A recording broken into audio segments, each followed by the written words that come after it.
Kim Baek. Your team? How old are you?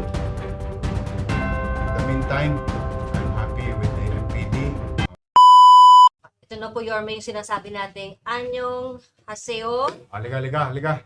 Koreanong top 6 most wanted person sa kasong rape na tiklo sa NAIA Terminal 1. Ito mga kababayan. Si Kim Baek. Your Kim? Sure. How old are you? 49. 49. Oo. Itong si Kim Baek, inisyuan po ng warrant of arrest ni Judge Marlon Magdosa Malagar ng RTC NCR Branch 19 Manila. Noong January 12, 2026.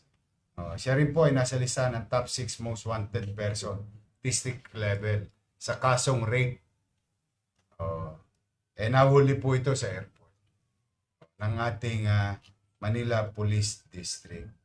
So, to the victim, which is Pilipina biktima nito, ano? Yes. Na-inform na yung biktima Yes, sir. na nakakalawit na yung suspect. Yes. Ayan po. Tohong. Anong pangalan mo? Fernandez. Ikaw, Villarino? Villarino. Villarino. Ayan. Ito po, buhay po yung suspect. Hindi ba pwedeng ibili na safeguard yan? Ito sa mga nakakaintindi lang yung ibig ko sabihin. Shout out sa mga kakosa ko dyan sa Tondo. But anyway, for the meantime, I'm happy with the MPD.